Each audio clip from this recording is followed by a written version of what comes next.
बिस्मिल्लाहिर्रहमानिर्रहीम। अस्सलामु अलैकुम दोस्तों, उम्मीद आप सब खैरवाफियत से होंगे। सुल्तान अलाउद्दीन ख्वारज़म शाह पार्ट 10। खिता के तुर्कों का बादशाह गौर खान अपने लश्कर के साथ आंधी और तूफान की तरह यलगार करता हुआ जिस वक्त समरकंद के नवाह में पहुंचा तो अलाउद्दीन ख्वारज़म शाह अपने लश्कर के साथ उसकी राह रोक खड़ा हुआ। इस तरह लश्कर एक दूसरे से टकराने के लिए आमने सामने हुए। गौर खान के लश्कर की तादाद सुल्तान अलाउद्दीन के लश्कर से कई गुना ज्यादा थी और इस बार गौर खान बजाते खुद बड़े खौफनाक और खूनख्वार अंदाज में अपनी गुज़िश्ता शिकस्तों का इंतकाम लेने के लिए तुला हुआ था। दोनों लश्कर बड़ी तेजी से अपनी तरतीब और तकसीम दुरुस्त करने लगे थे। सुल्तान अलाउद्दीन के सालारों में से अमीनुद्दीन अबू बकर और कज़तक दोनों क्योंकि हिरात की तरफ गए हुए थे, लिहाजा इस बार सुल्तान ने अपने लश्कर में कुछ तब्दीलियां की थी। लश्कर का वस्ती हिस्सा सुल्तान ने अपने पास रखा।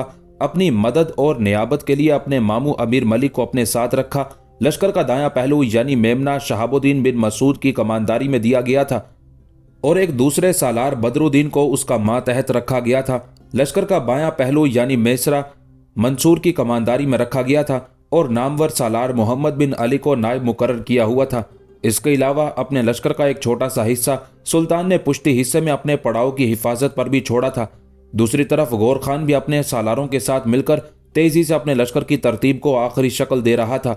लश्कर की तंजीम दुरुस्त करने के बाद सुल्तान अलाउद्दीन अपने लश्कर के आगे आया। उस मौके पर शहाबुद्दीन, मंसूर, अमीर मलिक, मोहम्मद बिन अली, बदरुद्दीन और कुछ दूसरे छोटे सालार उसके साथ थे। उन सबको मुखातिब करते हुए कहने लगा, अजीजाने देरीना, इसमें कोई शक नहीं कि इस बार गौर खान समरकंद के नवाह में हमारे लश्कर से कई गुना बड़ा लश्कर लेकर आया है, लेकिन हमने अददी फोकियत को कोई अहमियत नहीं देना।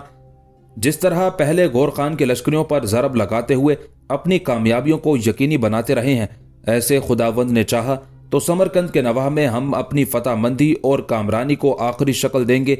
यहां तक कहने के बाद सुल्तान रुका।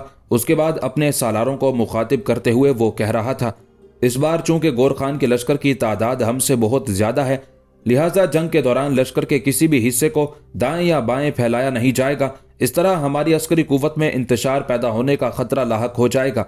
लश्कर के तीनों हिस्से एक दूसरे से जुड़कर अपनी पूरी ताकत और तवानाई के साथ गौर खान के लश्कर पर जरब लगाएंगे और मुझे उम्मीद है कि जब तीनों लश्कर शाना बशाना पहलू ब पहलू गौर खान के लश्कर के सामने ना हिलने वाली आहनी चट्टान साबित होंगे तो गौर खान और उसके लश्करियों को पहले की तरह शिकस्त का मुंह देखना पड़ेगा।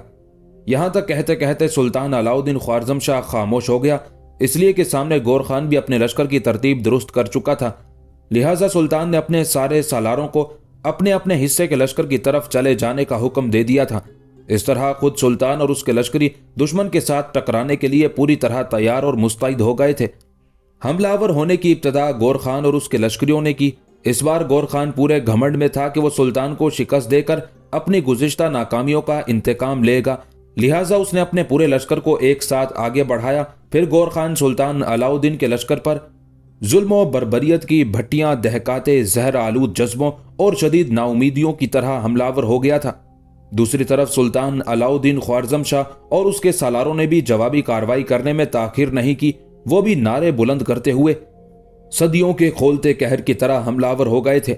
समरकंद के नवाह में दोनों लश्करों के इस तरह टकराने से हर कदम पर खौफ और वहशत उठ खड़ी हुई थी। चारों तरफ रक्स करती मौत हर सांस में सरजनिश खड़ी करके, हर दिल को रेजा रेजा, नजर को बेबसीरत करके, जहनों को उलझाने, पेशानियों को शिकन शिकन, सीनों में आतिश फिशानी और चेहरों पर शहर खामोशा का मंजर सजाने लगी थी। हर कोई अपने मुखालिफ के दिल को चाक करने का अज़्म किए हुए था। दोनों तरफ के लश्करी खौफनाक आवाजों में नारे बुलंद करते हुए एक दूसरे पर ज़रबें लगाते हुए फिजा की तहरीरें रकम करने लगे थे। नोहा करते वक्त में जीस्त की राहों में बड़े बड़े सूरमा, बड़े बड़े शाहसवार मौत की गहराइयों में गिरने लगे थे। गौर खान और सुल्तान अलाउद्दीन दोनों इस बात से बेखबर थे कि उनके लश्कर के कुछ सालार एक दूसरे के खिलाफ गद्दाराना मामला तय कर चुके हैं। ताहम जहां सुल्तान अलाउद्दीन ख्वारज़म शाह को उम्मीद थी कि गौर खान का एक सालार उसके लश्कर से अलहदा होकर सुल्तान से आन मिलेगा, वहां गौर खान भी ये उम्मीद लगाए हुए था कि बहुत जल्द सुल्तान अलाउद्दीन ख्वारज़म शाह के 2 सालार अपने अपने हिस्से के लश्कर को लेकर गद्दारी का मुजाहरा करते हुए गौर खान से जा मिलेंगे। और फिर ऐसा ही हुआ। सबसे पहले सुल्तान अलाउद्दीन के 2 सालार हरकत में आए और उनके मातहत जो लश्करी काम कर रहे थे उनके साथ वो अलाउद्दीन के लश्कर से निकलकर गौर खान के लश्कर में शामिल होना शुरू हो गए थे। उन सालारों की उस गद्दारी से सुल्तान अलाउद्दीन के लश्कर में एक अफरा तफरी, हलचल और बदनज़मी फैलना शुरू हो गई थी। उस बदनज़मी की हालत में गौर खान का सालार भी गौर खान के लश्कर से निकलकर सुल्तान के लश्कर की तरफ गया था।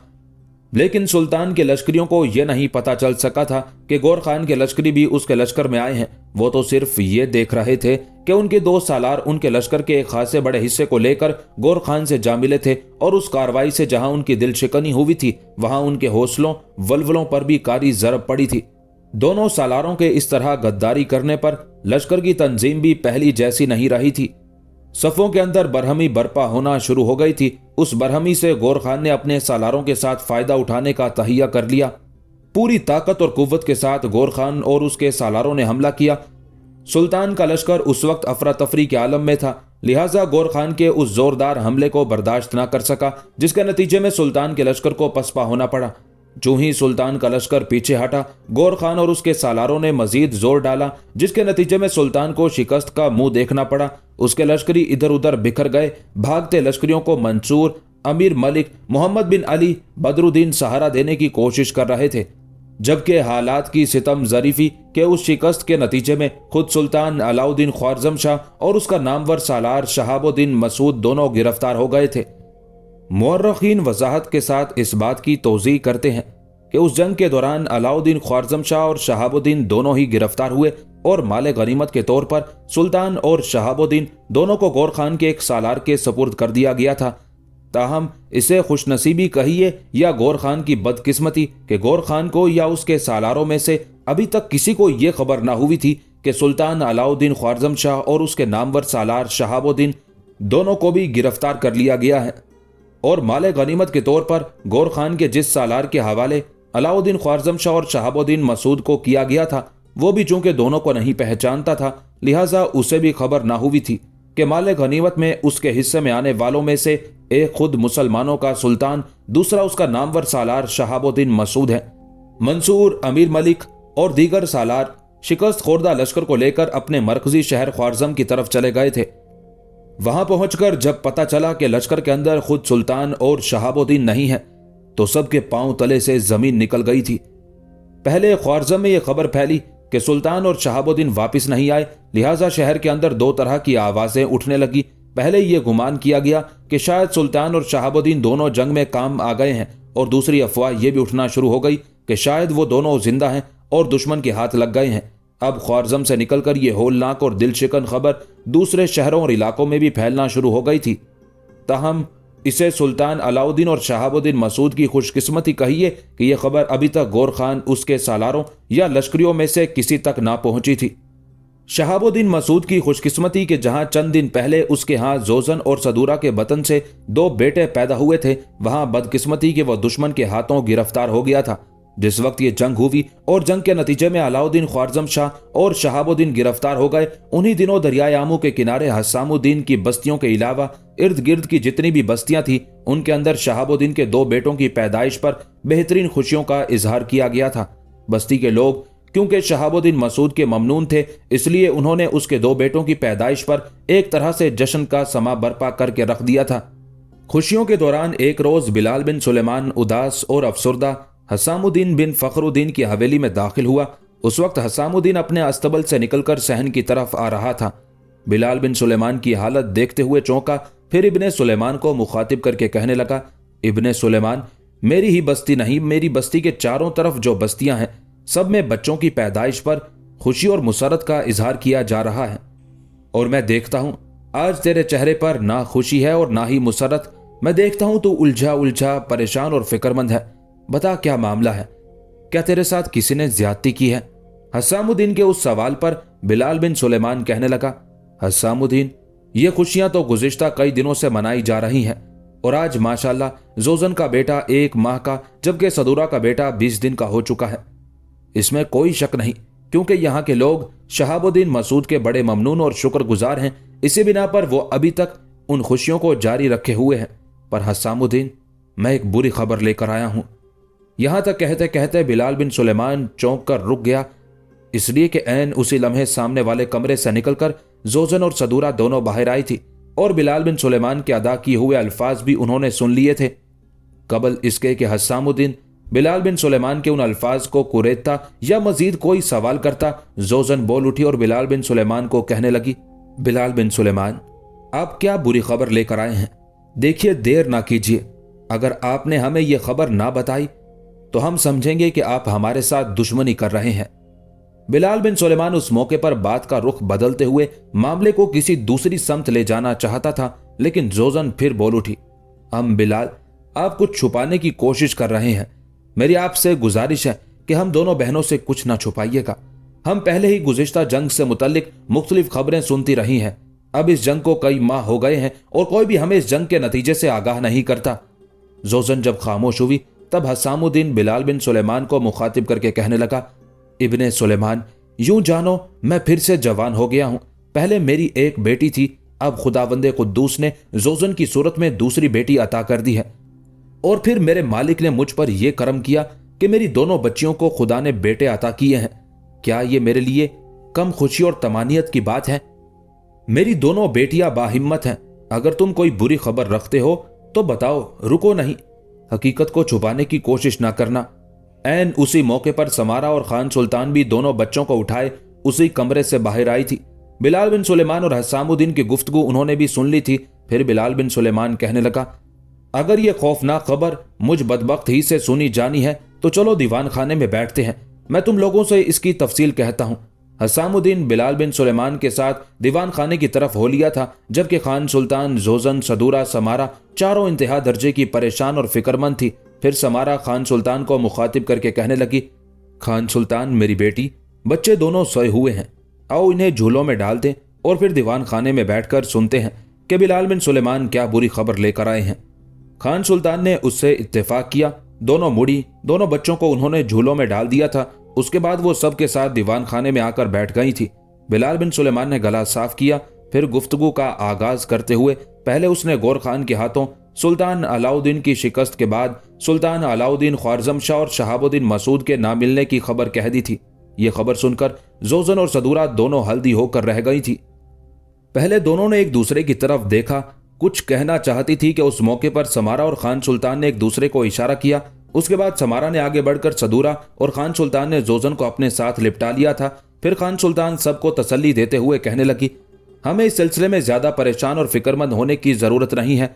हो सकता है यह खबर गलत हो, किसी ने उड़ाई हो।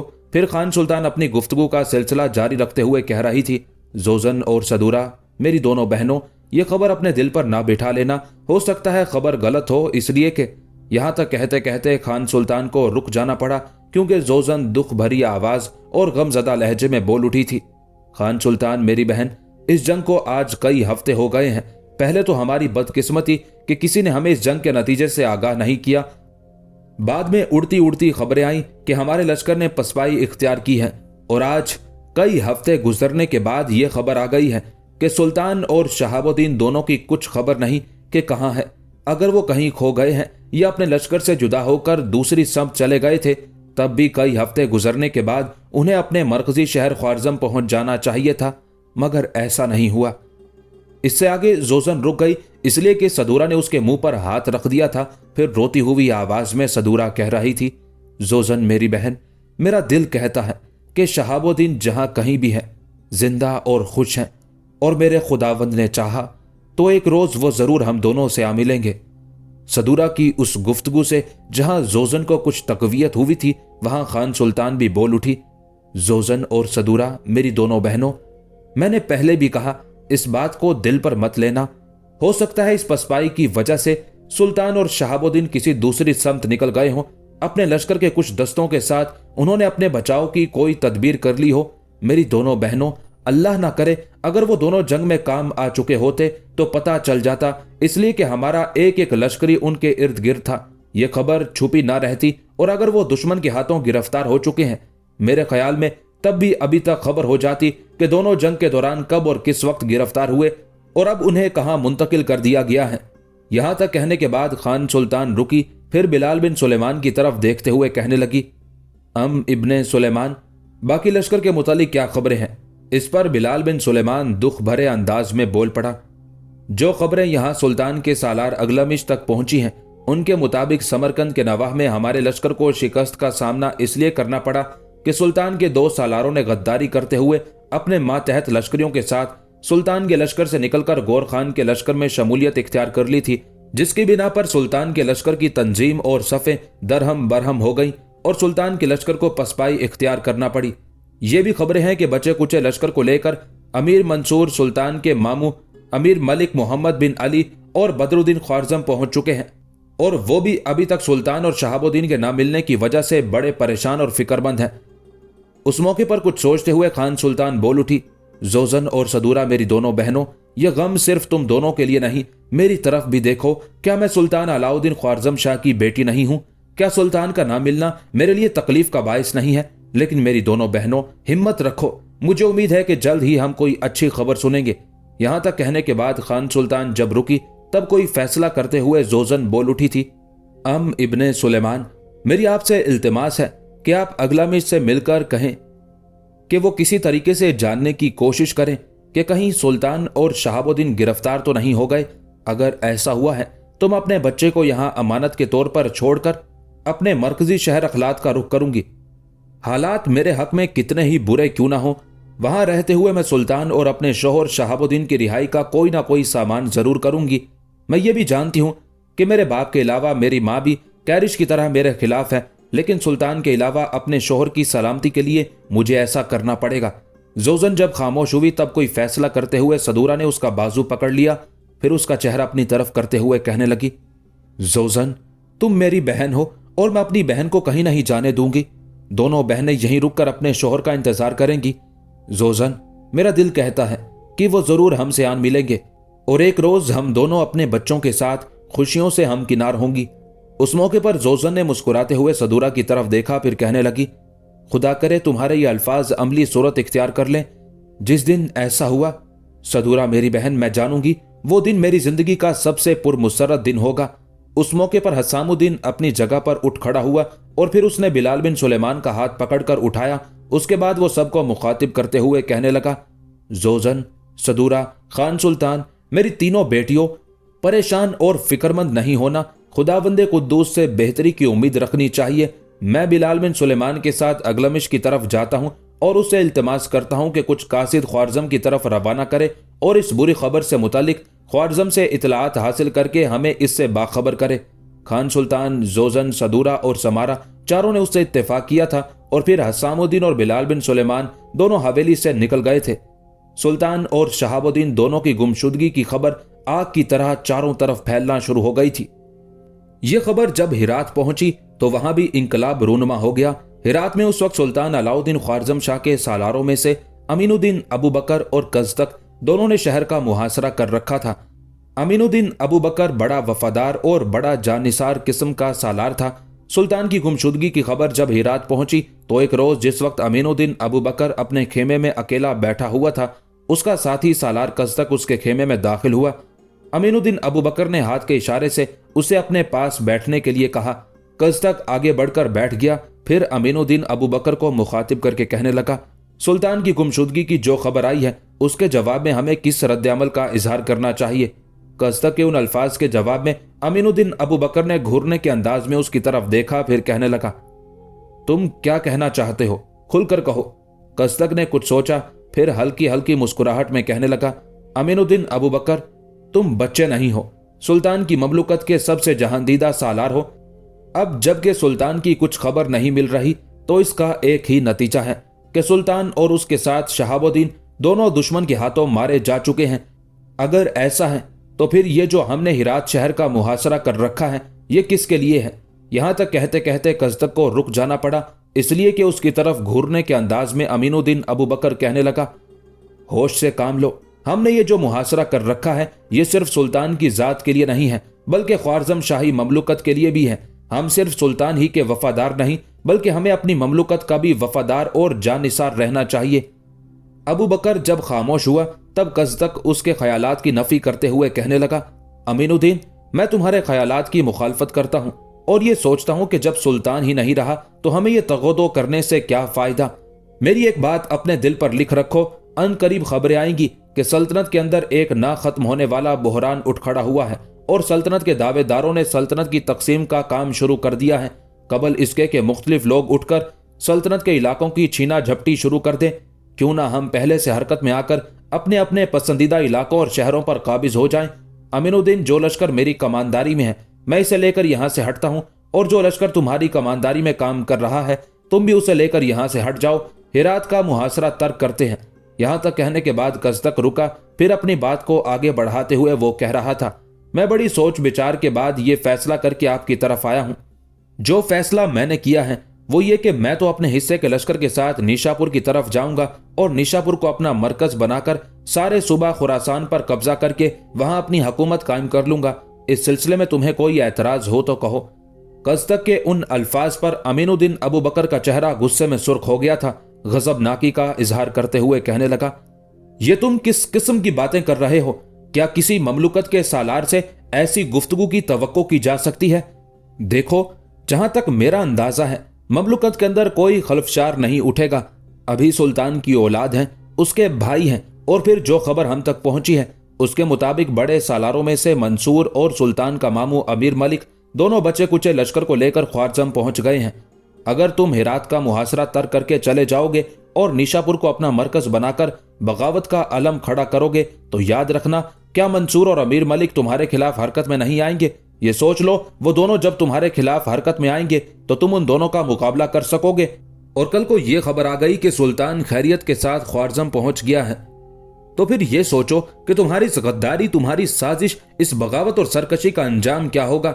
उस मौके पर कज़दक बड़ी डिठाई और जिद का मुजाहरा करते हुए कहने लगा, अमीनुद्दीन, किस किस्म की गुफ्तगू कर रहे हो? क्या मरे हुए लोग भी लौटे हैं? मुझे तो सुल्तान के साथ साथ इस शहाबुद्दीन मसूद पर भी रहम आ रहा है कि कोई साल भर पहले ही उसकी शादी दुनिया की दो हसीन तरीन लड़कियों से हुई और दोनों को ही बेवा करके चलता बना। कज़दक के उन अल्फाज के जवाब में अमीनुद्दीन ने खा जाने वाले अंदाज में उसकी तरफ देखा, फिर कहने लगा, होश से काम लो, तुम आपे से बाहर निकलते जा रहे हो, अपनी हदूद को ना फलांगो। शहाबुद्दीन वो है जिसका हमारी सारी ममलुकत में एहतराम से नाम लिया जाता है। तुम सुल्तान के अच्छे सालारों में शामिल हो, तुम्हारी तरफ से इस तरह के रद्द अमल की उम्मीद नहीं की जा सकती। यहां तक कहने के बाद अमीनुद्दीन अबू बकर रुका, फिर पहले की निस्बत ज्यादा दुख भरे अंदाज में कहने लगा, मैं आखिरी बार तुमसे कहता हूं कि ये जो तुमने बगावत और सरकशी का इरादा कर रखा है इससे बाज रहो। निशापुर पहुंचकर तुम अपने आप को खुरासान का हाकिम जाहिर कर लोगे तो याद रखना, मैं पहले से तुम्हें बताए देता हूं, तुम अपने पांव नहीं जमा सकोगे। मैं तुमसे यह नहीं कहता कि अगर तुम बगावत और सरकशी पर उतरोगे तो मैं तुमसे भिड़ जाऊंगा, इसलिए कि मैं ऐसा नहीं करूंगा। इस तरह दोनों तरफ के मुसलमान एक दूसरे से टकराएंगे और मैं मुसलमानों का कत्लेआम नहीं चाहता। मैं उम्र में तुमसे बड़ा हूं। मैं सुल्तान अलाउद्दीन ख्वारजम शाह के बाप के दौर में भी जांफिशानी के साथ उनका साथ देता रहा हूं, और जिस वक्त सुल्तान के बाप के हालात बुरे थे उन दिनों भी मैंने उनका साथ नहीं छोड़ा था। आज पहली बार सुल्तान की गुमशुदगी की खबरें आई हैं तो तुमने एकदम अपनी वफादारी तब्दील करके बगावत और सरकशी का इरादा किया है। अगर तुम इसे अपना आखिरी फैसला समझ चुके हो तो फिर इस पर अमल कर गुजरो, लेकिन मैं तुमसे यह कहता हूं कि एक दिन तुम्हें पछताना पड़ेगा। सुल्तान ना सही, दूसरी कुव्वत अगर तुम्हारे खिलाफ हरकत में आएगी तो याद रखना, तुम्हें अपनी जान बचाने के लिए दर बदर की ठोकरें खानी पड़ेंगी। अमीनुद्दीन अबू बकर जब खामोश हुआ तब कज़दक पहले की तरह ढिठाई से काम लेते हुए कहने लगा, अमीनुद्दीन अबू बकर, तुम किस किस्म की गुफ्तगू कर रहे हो?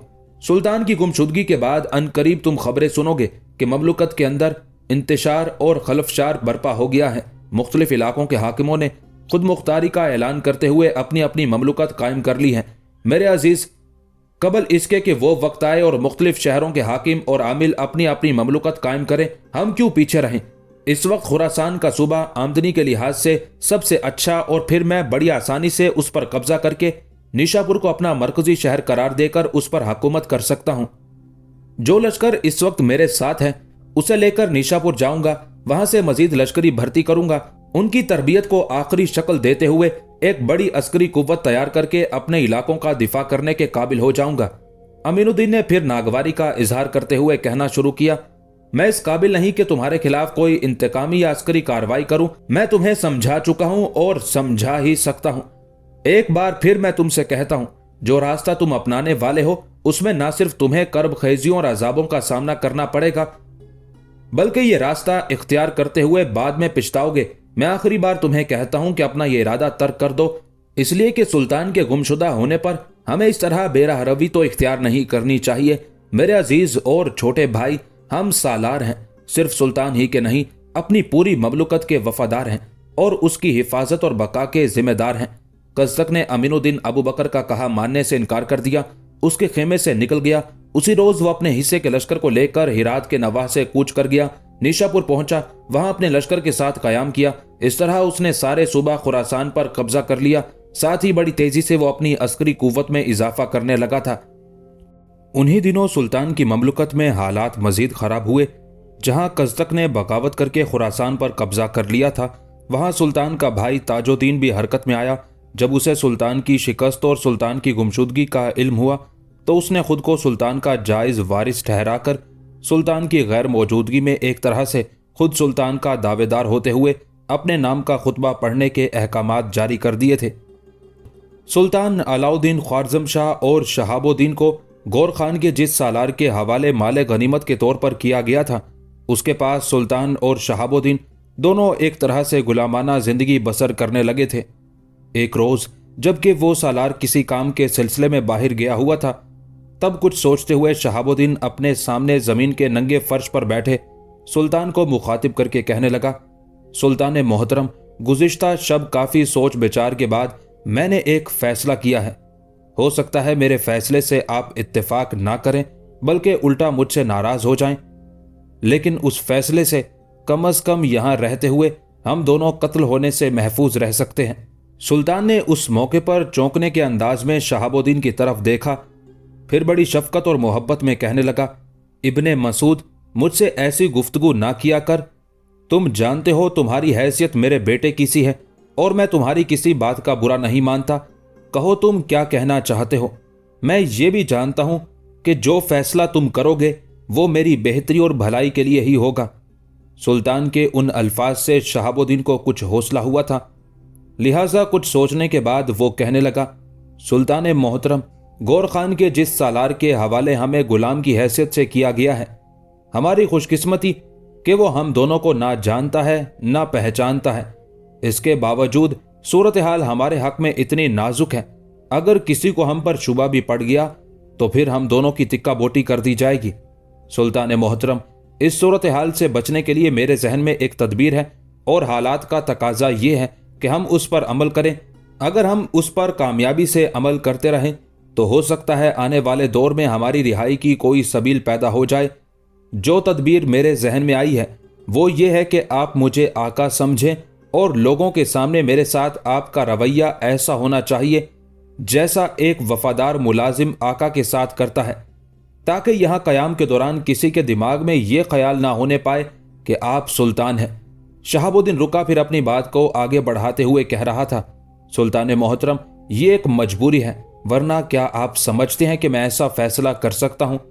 सुल्तान के चेहरे पर हल्का सा तबस्सुम नमूदार हुआ, कहने लगा, इब्ने मसूद, मेरे बेटे, मैं मौत से नहीं डरता। खुदावंदे कुद्दूस ने अगर मेरी मौत इन लोगों के हाथों लिखी हुई है तो कोई उसे टाल नहीं सकता, लेकिन मैं तुम्हारी इस तजवीज़ से इत्तेफाक करता हूं। हम जहां दोनों बाहर निकलने से गुरेज कर रहे हैं वहां इस तजवीज़ पर ही अमल करेंगे। इस तरह मेरी शनाख्त भी छुपी रहेगी और सुल्तान की हैसियत से मेरे मुतालिक कोई जान नहीं सकेगा। इस तरह हम दोनों गुमशुदगी की हालत में यहां गुलामाना जिंदगी बसर करते रहेंगे। हो सकता है कुदरत किसी मौके पर हमारे हक में करवट ले और हमारी रिहाई का कोई सामान कर दे। सुल्तान के इत्तेफाक करने पर शहाबुद्दीन खुश हो गया था। फिर वहां कयाम के दौरान सुल्तान अपने आप को गुलाम और शहाबुद्दीन को अपना आका समझने लगा था। दूसरी तरफ खिता के तुर्कों का बादशाह गौर खान ने हरचंद सुल्तान अलाउद्दीन से अपनी शिकस्त का बदला ले लिया था, लेकिन सुल्तान और शहाबुद्दीन दोनों की खुशकिस्मती कि गौर खान को सुल्तान के अंजाम का अभी तक कोई इल्म न था। वो उसी खुशी में फूला नहीं समा रहा था कि उसने सुल्तान अलाउद्दीन के हाथों शिकस्तों से उसे जो नदामत उठाना पड़ी थी उसकी बेहतर तरीके से तलाफी कर ली है और उससे आगे मजीद वो कुछ चाहता भी नहीं था। पूरे 1 माह तक अपने लश्कर के साथ उसने समरकंद के नवाह में कयाम किए रखा। इस दौरान उसने समरकंद पर भी कब्जा करने की कोशिश ना की, इसलिए कि समरकंद में सुल्तान अलाउद्दीन ख्वारज़म शाह का एक लश्कर मौजूद था जो दिफा कर रहा था। गुज़िश्ता जंग के दौरान जहां सुल्तान का नुकसान हुआ था, वहां गौर खान के लश्कर की भी खासी तादाद काम आ गई थी। लिहाजा अपने लश्कर का एक हिस्सा तो गौर खान ने समरकंद के नवाह में ही छोड़ा और लश्कर के एक हिस्से के साथ वो अपने मरकजी शहर अखलात की तरफ चला गया था ताकि जंग की मजीद तैयारियां करे। उसके बाद हरकत में आते हुए माजी में जो इलाके सुल्तान अलाउद्दीन ख्वारज़म शाह ने उससे छीने थे वो वापस लेने की कोशिश करे। इस तरह गौर खान तो लश्कर के एक हिस्से के साथ अपने मरकजी शहर की तरफ चला गया, जबकि सुल्तान अलाउद्दीन ख्वारज़म शाह और शहाबुद्दीन दोनों गौर खान के सालार के गुलाम की हैसियत से समरकंद के नवाह में एक खेमे के अंदर गुलामाना जिंदगी बसर करने लगे। यूं दिन पर दिन गुजरने लगे थे। गौर खान के सालार के पास सुल्तान अलाउद्दीन ख्वारज़म शाह और शहाबुद्दीन दोनों गुलामाना जिंदगी बसर कर रहे थे। उन दोनों की उस गुलामाना जिंदगी के मुतालिक मुअर्रिखीन लिखते हैं, इब्ने मसूद ने आका के और सुल्तान ने बतौर मुलाजिम के अपना अपना किरदार इंतहाई खूबी से अदा किया था। दरअसल शहाबुद्दीन मसूद ये सारा खेल एक सोची समझी तदबीर और पहले से तयशुदा लाहे अमल के तहत कर रहा था। इस तरह आका और गुलाम का खेल चंद दिन खेला गया और शहाबुद्दीन बतौर आका और सुल्तान बतौर गुलाम के बड़ी जांफिशानी और मेहनत के साथ दिन गुजार रहे थे। गौर खान का वो सालार जिसके वो दोनों गुलाम बनाए गए थे, एक दिन शहाबुद्दीन मसूद को मुखातिब करके कहने लगा, मैं देखता हूं तुम्हारा साथी कैदी तुम्हारा इतना एहतराम करता है कि मैं दंग रह जाता हूं, इसकी क्या वजह है? शहाबुद्दीन शायद यही चाहता था। जब गौर खान के सालार ने यह सवाल किया तब वो कहने लगा, गौर खान के अजीम सालार, मैं सुल्तान अलाउद्दीन ख्वारज़म शाह के काबिल एतमाद सालारों में से हूं और ये शख्स जो मेरा एहतराम करता है ये मेरा मुलाजिम और खादिम है, और मुलाजिम और खादिम को आका की तकरीम और ताज़ीम करना ही पड़ती है। मैं खुद भी इस सिलसिले में आपसे कुछ कहना चाहता था, पर एक झिझक थी जिसकी बिना पर मैं रुका रहा, वरना मेरे पास आपके एक फायदे की बात है। शहाबुद्दीन के उन अल्फाज पर गौर खान का सालार चौंका था, फिर कहने लगा, तुम्हारे पास मेरे फायदे की क्या बात है? इस पर शहाबुद्दीन झट से बोल पड़ा, बात यह है कि हम दोनों को तुम्हारे हवाले माले गनीमत के तौर पर किया गया है और तुम हमें बेचकर कुछ रकम हासिल कर सकते हो। इससे ज्यादा तुम्हें हमारी तरफ से कोई फायदा नहीं पहुंचेगा। जिस कदर रकम तुम्हें हम दोनों के बचने से मिल सकती है, अगर मैं तुम्हें उससे 10 गुना ज्यादा रकम दिला दूं तो क्या तुम मेरा कहा नहीं मानोगे? शहाबुद्दीन के उन अल्फाज पर गौर खान के सालार की बाछें खुली की खुली रह गई थी, बेहद मुतासिर हुआ था। फिर उसे मुखातिब करके कहने लगा, 10 गुना तो बहुत दूर की बात है, तुम मुझे 5 गुना जायद रकम भी दे दो तो जो तुम कहोगे, जो मामला मेरे साथ तय करोगे वो मुझे मंजूर होगा। शहाबुद्दीन ने जब देखा कि गौर खान का सालार उसके फंदे में आ रहा है तो बड़ी नरमी में कहने लगा, अगर तुम मेरे इस मुलाजिम को अपनी कैद से निकलकर मुसलमानों के मरकजी शहर ख्वारज़म जाने की इजाजत दे दो तो इससे तुम्हें 2 फायदे होंगे। अव्वल ये कि मेरा ये मुलाजिम ख्वारज़म जाकर अपना और मेरा ज़र फिदिया ले आएगा। फिदिये की ये रकम इतनी जायद होगी कि तुम उसका अंदाजा भी नहीं कर सकते हो। इस तरह तुम्हें खासी बड़ी रकम देकर हम इस कैद से रिहाई पा सकेंगे। दूसरा फायदा जो इस सिलसिले में होगा वो ये कि मेरे रिश्तेदारों को मेरी जिंदगी की खबर मिल जाएगी कि मैं मरा नहीं जिंदा हूं, वरना कुछ अरसे तक मेरी वापसी का इंतजार करेंगे। लेकिन जब उन्हें कहीं से भी मेरी जिंदगी के बारे में कोई इत्तला ना मिल सकी तो वह मुझे मुर्दा समझकर मेरी जायदाद को तकसीम कर लेंगे। इस तरह तुम ज़र्रे फिदिया से महरूम हो जाओगे और मैं और मेरा ये मुलाजिम हमेशा के लिए तुम्हारे दरवाजे पर पड़े रह जाएंगे। उस मौके पर गौर खान के सालार ने घुरने के अंदाज में और बड़े गौर से शहाबुद्दीन की तरफ देखा और कहने लगा, इस सिलसिले में कोई धोखा और फरेब तो नहीं होगा? शहाबुद्दीन ने भी तेज निगाहों से उसकी तरफ देखा और कहने लगा, कैसा धोखा, कैसा फरेब? मेरा मुलाजिम जा रहा है, मैं खुद नहीं जा रहा। अगर मैं खुद जाता तो तुम शक कर सकते थे कि शायद मैं अपने खादिम को तुम्हारे सपुर्द करके और उसकी जान को खतरे में डालकर खुद अपनी जान बचाने के लिए भाग रहा हूं। लेकिन मैं ऐसा तो नहीं कर रहा। मैं तो सिर्फ अपने मुलाजिम को भेज रहा हूं।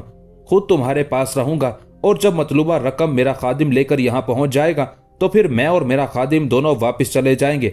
गौर खान का सालार चंद लम्हे मुस्कुराता रहा, फिर कहने लगा, मुझे तुम्हारी ये पेशकश कबूल है। इस पर अमल करने से पहले अपने खादिम से बात कर लो, वो इसके लिए तैयार भी होता है कि नहीं। शहाबुद्दीन ने छाती तान कर कहना शुरू किया, गुलाम को आमादा करना मेरा काम है, तुम्हारा नहीं। वो मेरा खादिम है और मेरा हर कहा मानने वाला है। लेकिन इस सिलसिले में मेरी एक शर्त है। गौर खान का सालार चौंका और पूछा, कैसी शर्त? शर्त यह है कि मेरा मुलाजिम अगर यहां से अकेला जाता है तो हो सकता है तुम्हारे लश्करियों में से कोई उसे पकड़कर कत्ल कर दे, या अपना गुलाम बनाकर उसे कहीं बेच डाले, या ज़रे फिदिया उससे हासिल करने की कोशिश करे। इस सिलसिले में अगर तुम अपने 2 लश्करी मेरे इस गुलाम के साथ कर दो तो वो मुहाफिज के तौर पर उसके साथ रहेंगे, ख्वारज़म शहर उसके साथ जाएंगे, और फिर जब मेरा खादिम नकदी लेकर आएगा तब भी तुम्हारे भेजे हुए दोनों लश्करी ना सिर्फ उसकी हिफाजत करेंगे बल्कि वो जो भारी रकम लेकर आएगा उसकी भी हिफाजत कर सकेंगे। शहाबुद्दीन के उन अल्फाज पर खिता के तुर्कों के सालार की खुशी की कोई हद ना थी। कहने लगा, तुमने क्या खूब बात की है। ये बात मेरे जहन में क्यों ना आई। अगर तुम्हारा खादिम अकेला जाता है तो वाकई कोई ना कोई उसे पकड़कर अपना कैदी बना सकता है, और फिर जब वो रकम लेकर आएगा तब भी इतनी बड़ी रकम लेकर उसका अकेले आना खतरे से खाली नहीं। कोई भी उस पर हमलावर होकर रकम छीन सकता है। जब मेरे लश्करी उसके साथ होंगे तो कम से कम हमारी सिपाह में कोई उस पर हाथ नहीं डाल सकेगा। तुमने बड़ी अच्छी तजवीज पेश की है। 2 लश्करी तो क्या, मैं इसके साथ 3 लश्करी भेजने के लिए तैयार हूं। मैं अभी लश्करियों का एहतमाम करता हूं। तुम जरा अपने खादिम से बात कर लो। इतनी देर तक मैं इसके साथ जाने के लिए 3 मुसल्लह जवान तैयार करता हूं ताकि ये मामला जल्द से जल्द अपने अंजाम को पहुंच जाए। वो सालार जब शहाबुद्दीन के पास से हट गया, फिर शहाबुद्दीन उस जगह आया जहां सुल्तान बैठा हुआ था। शहाबुद्दीन के चेहरे पर मुस्कुराहट और नया सुकून था। उसे देखते ही सुल्तान बोल उठा, शहाबुद्दीन मेरे बेटे, आज तुम मामूल के खिलाफ खुश और पुरसकून दिखाई दे रहे हो। क्या हमारे हक में कोई अच्छी खबर आ गई है? शहाबुद्दीन आगे बढ़कर सुल्तान के सामने बैठ गया। फिर बड़ी राजदारी से वो सारी गुफ्तगू सुल्तान से कह दी थी जो थोड़ी देर पहले गौर खान के सालार से हुई थी। सारी गुफ्तगू सुनकर सुल्तान अलाउद्दीन ख्वारज़म शाह गहरी सोचों में डूबा रहा। फिर दुख भरे अंदाज में कहने लगा, शहाबुद्दीन, तुम्हारी ये तजवीज़ काबिल अमल नहीं, और मैं उस सालार के उन मुहाफिजों के साथ ख्वारज़म जाने के लिए तैयार नहीं। अगर मैं ऐसा करता हूं तो इसका मतलब है मैं तुम्हें दुश्मन के हवाले करके खुद यहां से भागकर अपनी जान बचाना चाहता हूं, और ऐसा करना मेरे लिए आर है और ऐसा मैं करूंगा भी नहीं। उस मौके पर शहाबुद्दीन ने बड़े गौर से अलाउद्दीन ख्वारज़म शाह की तरफ देखा। फिर बड़ी अकीदत में कहने लगा, सुल्तान मोहतरम, आपका ख्वारज़म जाना इंतहाई अहम और ज़रूरी है। अगर चंद दिन मजीद आपकी खबर किसी को ना मिली तो याद रखिएगा हमारी सल्तनत के टुकड़े टुकड़े हो जाएंगे। आपके अजीज़ो अकारिब अपना अपना हिस्सा मांगेंगे। जिन सालारों के दिलों में लालच है वो मुख्तलिफ हिस्सों पर काबिज होकर अपनी अपनी हुकूमत का ऐलान करते चले जाएंगे। इस तरह कागज के टुकड़ों की तरह सल्तनत के हिस्से इधर उधर बिखर जाएंगे, और कम अज कम मैं ऐसा नहीं चाहता। सुल्तान मोहतरम, जहां तक मेरी जिंदगी का ताल्लुक है, अगर मैं यहाँ अकेला होता तो कब का भाग गया होता। मुझे सिर्फ आपकी फिक्र है। आप जब खिता के तुर्कों के मुहाफिजों के साथ ख्वारज़म पहुंच गए तो फिर मेरे लिए यहाँ से अपनी जान छुड़ाकर भागना आसान हो जाएगा। आज मैं एक नई बात भी देख कर आया हूँ। आपका घोड़ा तो मुझे कहीं नजर नहीं आया, लेकिन मेरा घोड़ा इसी सालार के पास है। मैं जब जरा फासले से गुजरा तो मेरा घोड़ा मुझे देखकर हिनहिनाया था। जब मुझे यकीन हो जाएगा कि आप ख्वारज़म पहुंच गए हैं तो फिर मैं यहां से भागने की कोशिश करूंगा। इस सिलसिले में अपने घोड़े को इस्तेमाल करूंगा। मुझे उम्मीद है कि मैं बाहिफाजत आपके पास पहुंचने में कामयाब हो जाऊंगा। यहां तक कहने के बाद शहाबुद्दीन रुका, फिर मिन्नत करने के अंदाज में कहने लगा, सुल्तान मोहतरम, मैंने कभी आज तक आपसे कुछ नहीं मांगा। आज मैं आपसे इल्तिजा करता हूं कि जो कुछ मैंने कहा है उस पर अमल करने के लिए तैयार हो जाइए। इनकार ना कीजिएगा। आपको महफूज करने के बाद मैं यहाँ ज्यादा अरसा रुकूंगा नहीं। यहाँ से भागने वाली बात करूंगा। जिस वक्त आप यहाँ से रवाना हो जाएंगे, चंद दिन का वक्फा डालकर मैं यहाँ से भागने की कोशिश करूंगा। वक्फा इतने दिनों का डालूंगा जिससे मुझे यकीन हो जाए कि आप ख्वारज़म पहुंच गए हैं। उसके बाद मैं यहाँ से भागने की कोशिश करूंगा। सुल्तान मोहतरम, यहाँ से भागने और अपने आप को महफूज करने का इससे बेहतर मौका हाथ नहीं लगेगा। फिर अगर किसी मौके पर मेरी और आपकी असलियत इन लोगों पर जाहिर हो गई तो याद रखिएगा, हम इन्हें कितना भी ज़र फिदिया दे दें, ये हम दोनों को छोड़ेंगे नहीं, गर्दनें काट कर रहेंगे। लिहाजा मैं फिर आपसे इल्तिजा करता हूं कि जो कुछ मैंने कहा है उस पर अमल करने के लिए रजामंद हो जाइए। यहां तक कहने के बाद शहाबुद्दीन रुका ही था कि वो सालार आ गया और शहाबुद्दीन को मुखातिब करके कहने लगा, जो तजवीज़ मेरे और तुम्हारे दरमियान तय हुई है, क्या तुम्हारा गुलाम उस पर अमल करने के लिए तैयार है? इस पर शहाबुद्दीन फौरन अपनी जगह पर खड़ा हुआ, झट से उसे मुखातिब करके कहने लगा, बिल्कुल तैयार है। उस सालार ने खुशी का इजहार किया और कहने लगा, इसके साथ जाने के लिए मैंने 3 मुहाफिज तैयार कर दिए हैं। वो अपने घोड़ों पर सवार खेमे से बाहर खड़े हैं। उनके साथ एक फालतू घोड़ा भी है जिसके ऊपर तुम्हारा खादिम बैठकर जाएगा। उस मौके पर सुल्तान उस मौजू पर गुफ्तगू नहीं करना चाहता था। मामले की नजाकत को वो समझ गया था। शहाबुद्दीन ने आंखों ही आंखों में सुल्तान से इल्तिजा की, जिस पर सुल्तान के चेहरे पर हल्का सा तबस्सुम नमूदार हुआ। शहाबुद्दीन को आंख का इशारा भी दिया, जिस पर शहाबुद्दीन अपनी जगह पर मुतमईन हो गया था। उसके बाद सुल्तान अलाउद्दीन ख्वारज़म शाह अपनी जगह से उठा। सबसे पहले उसने गुलामाना से अंदाज में शहाबुद्दीन का शुक्रिया अदा किया, फिर गौर खान के सालार का भी शुक्रिया अदा किया, फिर खेमे से निकला, जो फालतू घोड़ा था उस पर सवार हुआ। फिर उन 3 मुसल्लह जवानों के साथ सुल्तान समरकंद के नवाह से अपने मरकजी शहर ख्वारज़म की तरफ रवाना हो गया था। सुल्तान अलाउद्दीन ख्वारज़म शाह की गैर मुतवक्के वापसी से उसकी तमाम ममलुकत में खुशियां मनाई जाने लगी थी। लोगों की तमानियत और उनके सुकून की कोई इंतहा न थी। लोग सुल्तान को मुर्दा समझ रहे थे, लेकिन उसकी वापसी पर लोग बेपनाह खुशी और तहफ़्फ़ुज़ और सुकून महसूस कर रहे थे। अब 2 आदमियों की कमबख्ती आने वाली थी।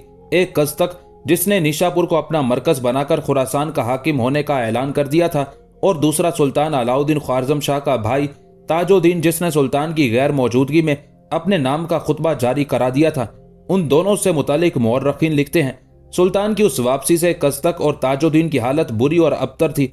सुल्तान की सख्त गिरी से दोनों वाकिफ थे।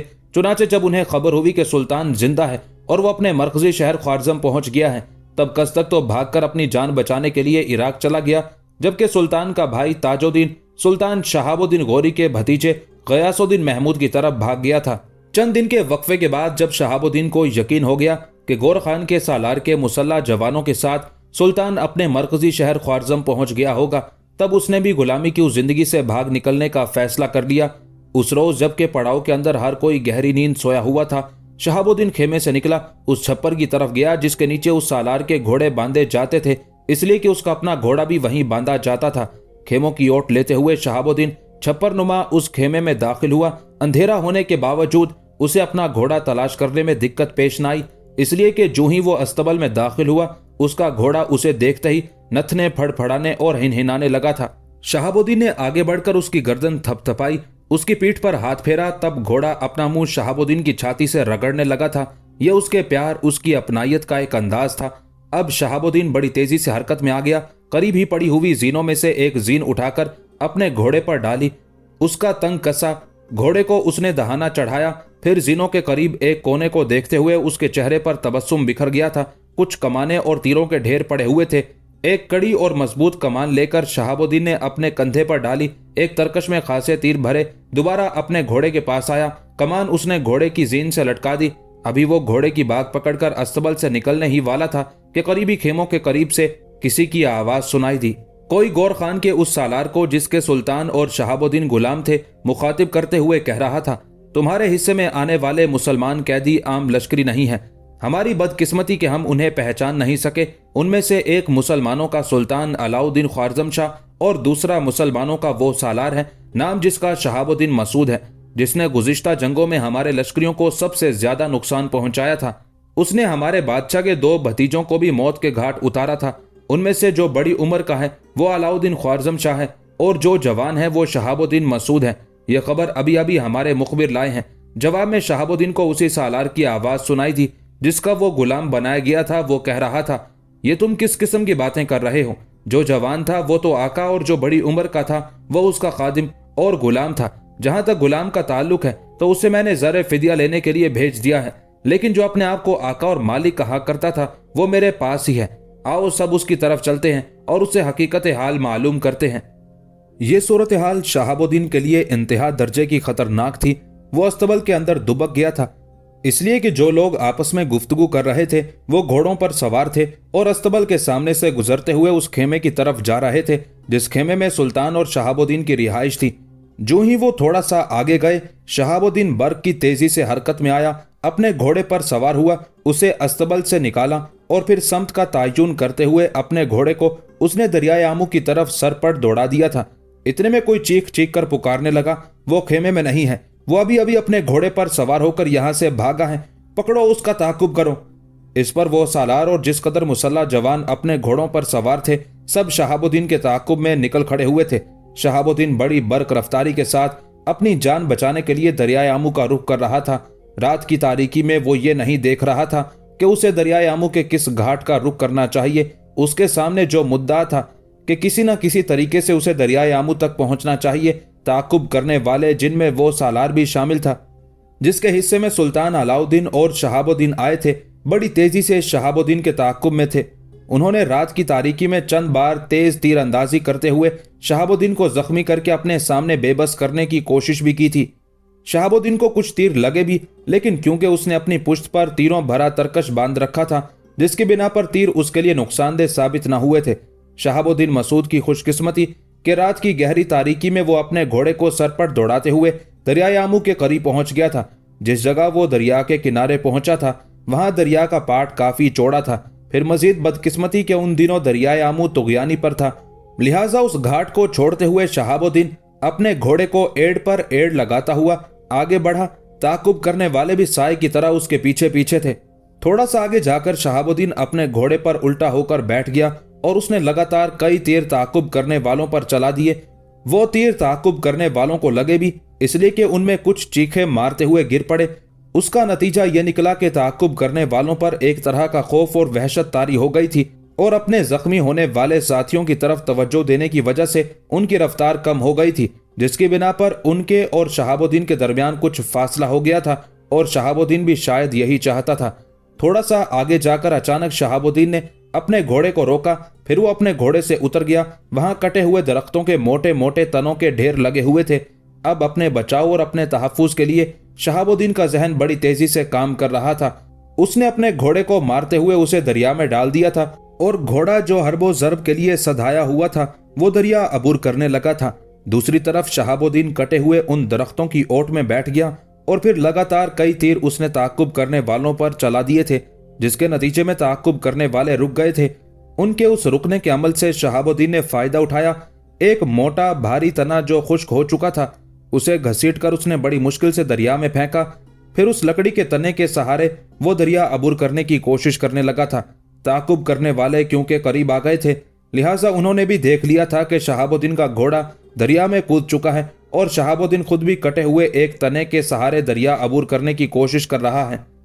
यह सूरत हाल ताकुब करने वालों के लिए बड़ी नाजुक थी, इसलिए कि शहाबुद्दीन थोड़ा सा भी आगे चला गया तो वो उनके हाथ से निकल सकता था, इसलिए कि दरिया की दूसरी तरफ का इलाका सुल्तान अलाउद्दीन ख्वारजम शाह का था। इस बिना पर वो अपने घोड़ों को दरिया के किनारे लाए और शहाबुद्दीन पर अंधाधुंध तीर अंदाजी करने लगे थे।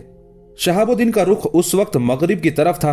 बाएं हाथ से पानी को पीछे फेंकते हुए वो लकड़ी के उस तने को दूसरे किनारे की तरफ ले जाने की कोशिश कर रहा था, जबकि उसका दायां हाथ लकड़ी के तने पर था, जिसकी गिरफ्त से उसने लकड़ी के उस तने को अपने काबू में कर रखा था।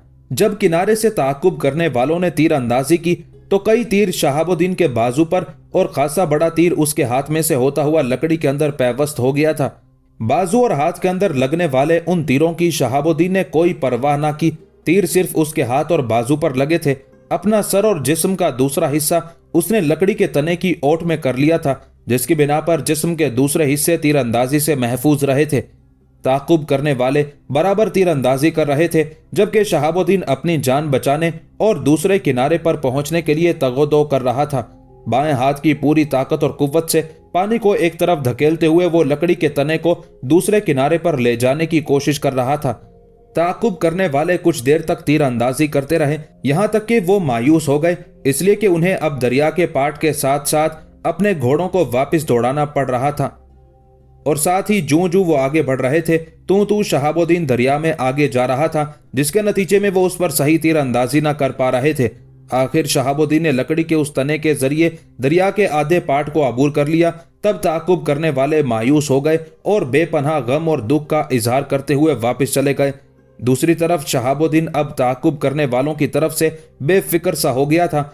जो तीर उसके हाथ में से होता हुआ लकड़ी के तने में पैवस्त था, वो उसके लिए बड़ी तकलीफ और बड़ी शिद्दत के दर्द का बायस था, लेकिन ये तकलीफ बर्दाश्त करते हुए गिरता पड़ता किसी न किसी तरह वो तने को दरिया के दूसरे किनारे ले गया था।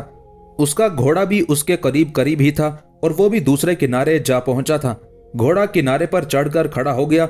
शहाबुद्दीन ने लकड़ी के उस तने को एक मुनासिब जगह पर रोका, फिर बाएं हाथ से तीर को पकड़कर उसने अपने हाथ और तने में से निकाला। खून का फव्वारा फूट पड़ा था। साथ ही शहाबुद्दीन तकलीफ की शिद्दत का इजहार भी कर रहा था। सर पर बंधे हुए अमामे को शहाबुद्दीन ने फाड़ा और उसे कसकर अपने हाथ पर बांध दिया था। ताकि ज्यादा खून ना निकलने पाए। वो क्योंकि थक कर चूर हो गया था, लिहाजा दरिया के किनारे की गीली रेत पर लेट गया था। शहाबुद्दीन की खुशकिस्मती कि जिस जगह वो किनारे पर लगा था उसके करीब ही वो बस्तियां थी जिनमें वो इससे पहले मंसूर के साथ रहा करता था, जिनमें से एक बस्ती सदूरा की भी थी। घोड़ा कुछ देर शहाबुद्दीन के करीब खड़ा रहा, फिर वहां से हट गया। सारी जगह और बस्तियां क्योंकि घोड़े की भी देखी हुई थी, लिहाजा घोड़ा किनारे से हटकर उस समत हो लिया जिस समत किसी दौर में शहाबुद्दीन और मंसूर अपने लश्कर के साथ पड़ाव किया करते थे, और आजकल वहां उस लश्कर का पड़ाव था जिसकी कमानदारी सुल्तान अलाउद्दीन ख्वारज़म शाह का सालार अगलामिश कर रहा था। घोड़ा जब पड़ाव में दाखिल हुआ तो कुछ लश्करियों ने घोड़े को पहचान लिया और शोर करने लगे कि अमीर शहाबुद्दीन मसूद का घोड़ा पड़ाव में दाखिल हुआ है। क्योंकि सुल्तान अलाउद्दीन और शहाबुद्दीन की गुमशुदगी की खबर सब जगह फैल चुकी थी, लिहाजा उन लश्करियों को जुस्तजू हुई। अगलामिश को जब जगाया गया और उसे सूरत हाल से आगाह किया गया, तब घोड़े को देखकर अगलामिश ने बड़ी खुशी का इजहार किया। घोड़े का उसने जायजा लिया। उसने देखा घोड़े की हर चीज भीगी हुई थी। कुछ सोचते हुए अगलामिश उन लश्करियों को जो घोड़े को लेकर आए थे मुखातिब करके कहने लगा, घोड़े को यहीं मेरे खेमे के पास बांध दो और मेरे साथ आओ। घोड़ा यकीनन दरियाए आमू को पार करके आया है और अकेला नहीं आया। मेरा अंदाजा है कि अमीर शहाबुद्दीन मसूद जिंदा है। वो दुश्मन की कैद में होगा और किसी न किसी तरह भागकर अपने घोड़े के साथ दरियाए आमू में कूदने में कामयाब हुआ है, और मेरा दिल ये भी कहता है कि अमीर दरिया अबूर करने में कामयाब हो गया है। मेरे साथ आओ, दरिया के किनारे की तरफ चलते हैं। रात अब अपने आखिरी लम्हों में थी। मशरिक की तरफ से हल्की हल्की सफेदी नमूदार होने लगी थी। अगलमिश अपने साथियों के साथ दरियाए आमू के किनारे की तरफ भाग रहा था। उसने अपने लश्करी इधर उधर फैला दिए थे और हुक्म दिया था कि बड़ी तेजी से शहाबुद्दीन को तलाश करने की कोशिश करें। आखिर लश्करी जोर जोर से चीखते हुए शहाबुद्दीन की मौजूदगी की खबर देने लगा, जिस पर अगलमिश और दूसरे साथी सब उस समत भागने लगे थे, यहां तक कि वो उस जगह पहुंचे जहां शहाबुद्दीन मसूद बेसुध सी हालत में दरियाए आमू के किनारे की गीली रेत पर लेटा हुआ था। शहाबुद्दीन की यह हालत देखते हुए अगलमिश और उसके साथी रो देने वाले हो रहे थे। सब पर उदासी और गम तारी था। घुटनों के बल अगलमिश गीली रेत पर बैठ गया, फिर जमीन पर बेसुध पड़े हुए शहाबुद्दीन को सीधा किया। शहाबुद्दीन अपने हवास में था। आंखें खोलते हुए अगलमिश की तरफ देखा। अगलमिश इंतहाई अकीदत और इरादतमंदी में कहने लगा, अमीर इब्ने मसूद, मेरे माँ बाप आप पर कुर्बान, आपने अपनी ये हालत क्या बना रखी है। हाथ के इशारे से शहाबुद्दीन ने अगलमिश को तसल्ली दी। फिर अगलमिश ने अपने साथियों को हुक्म दिया कि अमीर को उठाकर खेमे की तरफ लेकर चलें। इस पर कुछ नौजवान हरकत में आए। बड़ी तेजी से उन्होंने शहाबुद्दीन मसूद को उठाया और तकरीबन भागते हुए अपने पड़ाव का रुख कर रहे थे। शहाबुद्दीन को लश्करियों ने अगलमिश के खेमे में बिस्तर पर लिटा दिया था। इतने में लश्कर के अंदर फजर की आजान सुनाई दी। बिस्तर पर लेटे हुए शहाबुद्दीन ने, जो अपने आप को अब काफी हद तक संभाल चुका था, अगलमिश जब तबीब को लाने के लिए जाने लगा तो शहाबुद्दीन ने उसे रुकने के लिए कहा। साथ ही उसकी धीमी सी आवाज सुनाई थी, मेरे अजीज भाई, फिक्र की कोई ऐसी बात नहीं। यूं जानो मैं मौत के मुंह से बाहर निकल आया हूं। मेरा हाथ बुरी तरह जख्मी है, ताहम मैंने अपना अमामा फाड़कर कसकर बांध दिया है ताकि खून रुक जाए। पहले फजर की नमाज अदा कर लो, उसके बाद तबीब को बुला कर लाओ ताकि वो मेरे जख्म की मरहम पट्टी कर दे। अगलमिश और उसके साथियों ने शहाबुद्दीन की उस तजवीज पर अमल किया। खुद शहाबुद्दीन ने भी तयम्मुम करते हुए इशारों से फजर की नमाज अदा की। अगलमिश और उसके साथी भी नमाज अदा करने के बाद तबीब को अपने साथ ले आए थे। तबीब ने पहले बड़ी नरमी और आहिस्तगी से हाथ पर लिपटे हुए अमामे के हिस्से को खोला। जब जख्म नंगा हुआ तब शहाबुद्दीन तबीब को मुखातिब करके कहने लगा, मैं लकड़ी के एक तने के सहारे दरिया को अबूर कर रहा था। घोड़े को मैंने पहले ही दरिया में डाल दिया था। ताकुब करने वाले मेरे पीछे थे। उन्होंने तेज तीर अंदाजी की, जिसके बिना पर एक तीर मेरे हाथ से होते हुए लकड़ी में धंस गया था और मैंने सारा दरिया इसी हालत में अबूर किया। उसके बाद मुख्तसर से अंदाज में शहाबुद्दीन ने अगलमिश, तबीब और वहां जमा होने वाले लश्करियों को अपनी और सुल्तान की गिरफ्तारी और सुल्तान की रिहाई, उसके ख्वारज़म पहुंचने और फिर अपने भागने की रुदाद सुना डाली थी। इतनी देर तक तबीब ने हाथ के जख्म को साफ करके उस पर मरहम लगाकर पट्टी बांध दी थी और जो छोटे छोटे जख्म बाजू पर आए थे वहां भी उसने पट्टियां बांध दी थी। फिर अगलमिश ने अपने कुछ लश्करियों को मुखातिब करते हुए शहाबुद्दीन का लिबास तब्दील करने के लिए कहा। उस मकसद के लिए अपना एक लिबास भी ले आया था। ऐन उसी लम्हे बिलाल बिन सुलेमान खेमे में दाखिल हुआ था। शहाबुद्दीन मसूद को बिस्तर पर पड़े देखकर वो परेशान और गमजदा सा हो गया था। आगे बढ़कर शहाबुद्दीन ने भी बिलाल बिन सुलेमान को आते देख लिया था, लिहाजा उठकर बैठ गया। बिलाल बिन सुलेमान आगे बढ़ा शहाबुद्दीन की छाती पर हाथ रखा, फिर कहने लगा, बेटे, मेरे आने पर तुम्हें बैठने की जरूरत नहीं है। तुम्हारी हालत बताती है कि तुम ठीक नहीं हो, जख्मी भी हो। लेट जाओ। उस मौके पर हल्का सा तबस्सुम शहाबुद्दीन के चेहरे पर नमूदार हुआ था। कहने लगा, इब्ने सुलेमान, ऐसी कोई बात नहीं। मेरा हाथ और बाजू जख्मी है, इसके अलावा मेरे जिस्म को कोई नुकसान नहीं, सिर्फ मुझ पर थकावट तारी है। उसके बाद जो कुछ शहाबुद्दीन पर बीती थी वो अगलमिश ने बिलाल बिन सुलेमान से तफसील से कह दी थी। उस मौके पर बिलाल बिन सुलेमान ने कुछ सोचा, उसके चेहरे पर हल्का सा तबस्सुम नमूदार हुआ। उसके बाद वो अपना मुंह शहाबुद्दीन मसूद के कान के करीब ले गया और मुस्कुराती हुई आवाज में कहने लगा, इब्ने मसूद, मेरे बेटे, मैं तुमको 2 बातों पर मुबारकबाद पेश करता हूँ। पहली ये कि खुदावंदे कुद्दूस ने तुम्हें दुश्मन की कैद से रिहाई दिलाई और तुम बाआफियत यहाँ पहुंचने में कामयाब हो गए हो। दूसरी जो तुम्हारे लिए अच्छी खबर है और जिसके लिए मैं तुम्हें मुबारकबाद पेश करता हूँ वो ये कि खुदावंदे कुद्दूस ने तुम्हें 2 सेहतमंद और खूबसूरत बेटे अता किए हैं। बिलाल बिन सुलेमान के उस इंकशाफ पर हल्का सा तबस्सुम शहाबुद्दीन के चेहरे पर नमूदार हुआ था। उस मौके पर अगलमिश शहाबुद्दीन को मुखातिब करके कहने लगा, अमीर मोहतरम, पहले आप लिबास तब्दील कर लें, इसके बाद। यहां तक कहते कहते अगलमिश को रुक जाना पड़ा, इसलिए कि बिलाल बिन सुलेमान बोल उठा था। कहने लगा, मेरे अजीज, मेरे ख्याल में अमीर शहाबुद्दीन को घर ले जाना चाहिए। इनकी गुमशुदगी ने इनकी दोनों बीवियों जोजन और सदूरा को परेशान और बीमार करके रखा है। किसी काम में वो दिलचस्पी नहीं लेती। खुद हसामुद्दीन की भी यही हालत है। लिहाजा मैं चाहता हूं कि शहाबुद्दीन को वहां पहुंचाया जाए और वहीं इनका लिबास तब्दील किया जाएगा। खुद शहाबुद्दीन ने भी उससे इत्तेफाक किया था। भीगे लिबास में वो उठ खड़ा हुआ और अगलमिश की तरफ देखते हुए कहने लगा, मेरे जख्मों की देखभाल हो गई है, अब फिक्रमंदी की कोई जरूरत नहीं है। तुम ऐसा करो, एक कासिद सुल्तान की तरफ ख्वारजम रवाना करो, इसलिए कि सुल्तान भी आफियत के साथ ख्वारजम पहुंच चुके हैं, और उन्हें मेरी तरफ से इत्तला कर दो कि मैं दुश्मन की कैद से रिहाई हासिल करने के बाद यहाँ कयाम किए हुए हूँ और चंद रोज तक मैं ख्वारजम पहुंच जाऊंगा। शहाबुद्दीन रुका, फिर दोबारा अगलमिश की तरफ देखते हुए कहने लगा, साथ ही मेरा घोड़ा लाओ, मैं घोड़े पर बैठकर अपने बच्चों के पास जाऊंगा। जवाब में अगलमिश मुस्कुराया। एक लश्करी को उसने मखसूस इशारा किया जिस पर वो खेमे से बाहर निकल गया था। थोड़ी देर बाद वो लौटा और कहने लगा, अमीर, घोड़े को मैंने बाहर खड़ा कर दिया है। इस पर शहाबुद्दीन खेमे से निकला। अगलमिश, बिलाल बिन सुलेमान और दीगर सालार और मुहाफिज उनके साथ थे। जब शहाबुद्दीन घोड़े पर बैठने लगा तो अगलमिश ने फौरन आगे बढ़कर उसे सहारा देना चाहा, पर शहाबुद्दीन घोड़े पर बैठते बैठते रुक गया। हमदर्दी और मोहब्बत में उसने अगलमिश की तरफ देखा, फिर उसका शाना थपथपाते हुए कहने लगा, तुम्हारा शुक्रिया, मैं अब ठीक हूं मेरे भाई। मैं पैदल भी चलकर घर जा सकता हूं, घोड़े पर खुद बैठ सकता हूं, तुम्हें सहारा देने की जरूरत नहीं है। शहाबुद्दीन के उन अल्फाज पर सब खुश हो गए थे। फिर शहाबुद्दीन खुद घोड़े पर बैठा। इतनी देर तक बिलाल बिन सुलेमान ने आगे बढ़कर घोड़े की बाग पकड़ ली थी। जब वो घोड़े को हरकत में लाने लगा तब शहाबुद्दीन एकदम घोड़े से उतर गया था। कहने लगा, मैं घोड़े पर सवार हूं और आप घोड़े की बाग पकड़कर मेरे आगे आगे चले, ये मेरे लिए बेइज्जती और कमजरफी का मामला है। इस पर बिलाल बिन सुलेमान मुस्कुराते हुए कहने लगा, आप जख्मी हैं, थके हुए हैं, घोड़े पर बैठे, मैं लगाम पकड़कर घर लेकर चलूंगा। इस पर शहाबुद्दीन ने आगे बढ़कर बिलाल बिन सुलेमान को अपने साथ लिपटा लिया।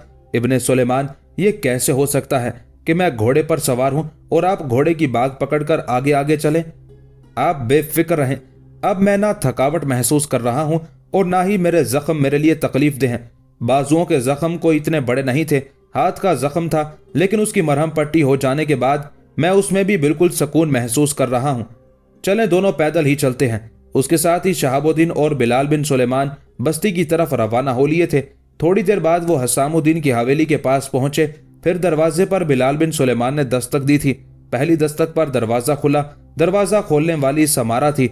उसने जब बिलाल बिन सुलेमान के साथ घोड़े की बाग पकड़े शहाबुद्दीन को देखा तो उसके ताज्जुब और हैरत की कोई इंतहा ना थी। थोड़ी देर तक वो गहरी खुशी में डूबी रही। फिर वो आगे बढ़ी, शहाबुद्दीन के दोनों शानों पर हाथ रखा, फिर बड़ी शफकत में कहने लगी, बेटे, आपकी गुमशुदगी पर पूरा खानदान इंतहा दर्जे का परेशान फिक्रमंद था, बल्कि यूं जाने बीमार था। अब सारे मामलात ठीक हो जाएंगे। उसके साथ ही समारा पीछे हटी और जोर जोर से जोजन और सदूरा के अलावा हसामुद्दीन को पुकारने लगी थी। उस पुकार के जवाब में तकरीबन भागने के अंदाज में जोजन, सदूरा और हसामुद्दीन सहन में आए थे। इतनी देर तक बिलाल बिन सुलेमान और शहाबुद्दीन भी सहन में दाखिल हो चुके थे।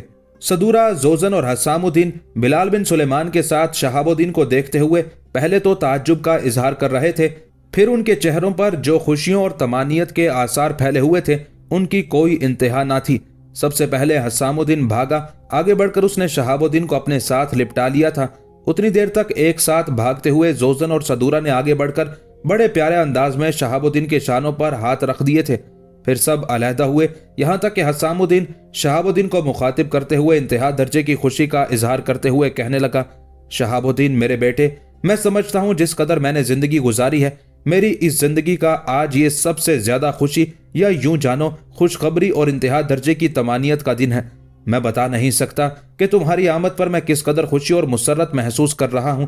तुम्हारी गुमशुदगी ने हम सबको यूं जानो बीमार करके रख दिया था।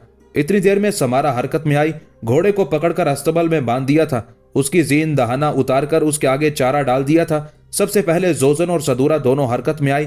जोजन शहाबुद्दीन को मुखातिब करके कहने लगी, आपका लिबास भीगा हुआ है, पहले मेरे साथ आए, मैं और सदूरा ने कई लिबास आपके लिए तैयार कर रखे हैं। पहले कपड़े तब्दील करें, उसके बाद दीवान खाने में बैठकर हम आपसे सुनेंगे कि आप पर क्या बीती। हसामुद्दीन और बिलाल बिन सुलेमान ने भी उससे इत्तेफाक किया।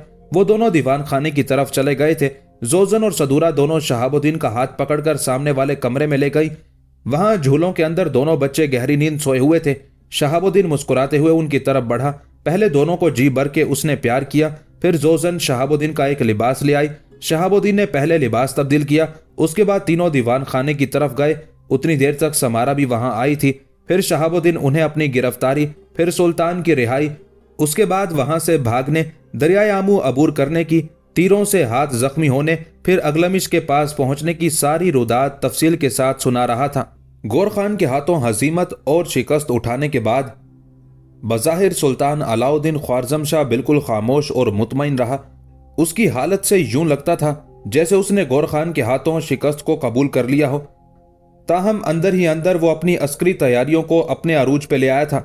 इतनी देर तक शहाबुद्दीन मसूद भी तंदुरुस्त हो गया था और अपने बच्चों को लेकर वो भी ख्वारज़म पहुंच गया था।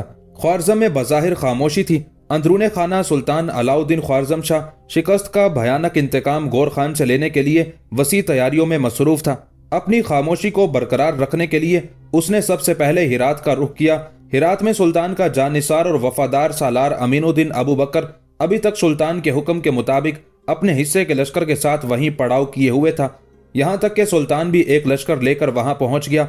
हिरात पहुंचने के बाद हिरात में जो इब्ने खरमील का मुशीर था, उसे सुल्तान ने पैगाम पहुंचाया कि जैसा उसने वादा किया था कि वो सुल्तान के आने पर शहर पनाह के दरवाजे खोल देगा, अब सुल्तान बजाते खुद पहुंच गया, लिहाजा वो शहर के दरवाजे खोल दे।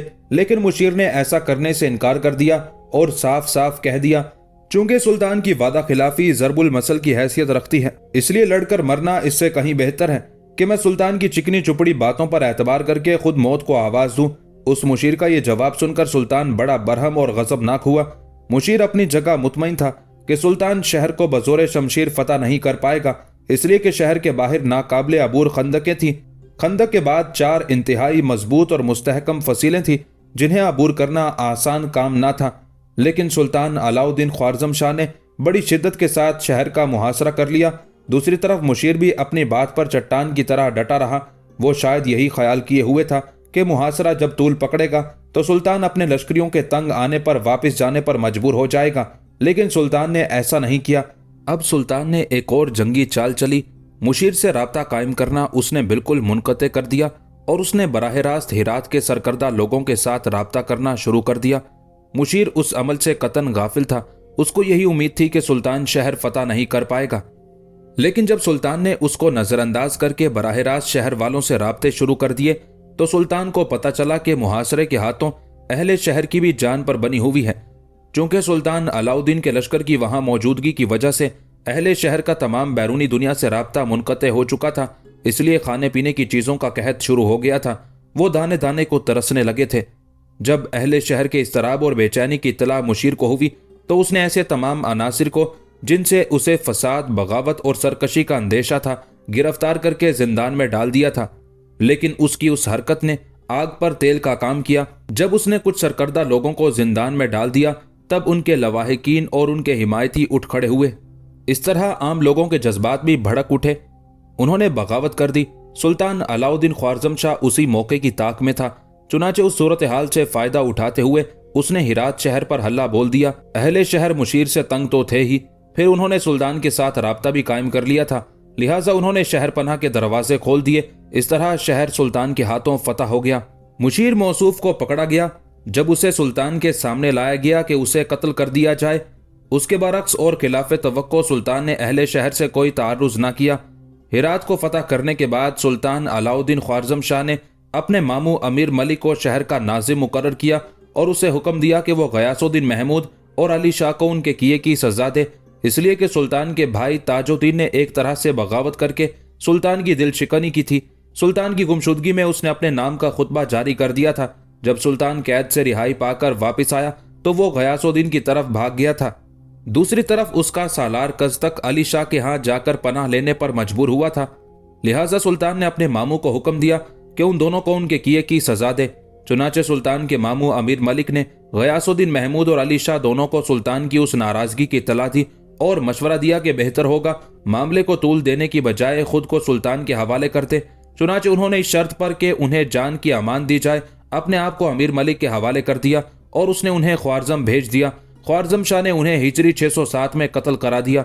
सुल्तान उस मौके पर एक बेहतरीन जंगी चाल चल रहा था। बज़ाहिर वो दूसरे इलाकों की फतह में मसरूफ हो गया था। इस तरह वो गौर खान को तासुर दे रहा था कि अब वो उससे उलझना नहीं चाहता है। जो शिकस्त हुई है उसे उसने कबूल कर लिया है। लिहाजा हिरात को फतह करने के बाद सुल्तान ने कुछ दीगर इलाकों की तरफ तवज्जो दी। सुल्तान की निगाहें अब दो बड़े शहरों गजनी और फिरोज कोह पर जम गई थी। उन दिनों गजनी का खुद मुख्तार हुक्मरान ताजुद्दीन यल्दोज था।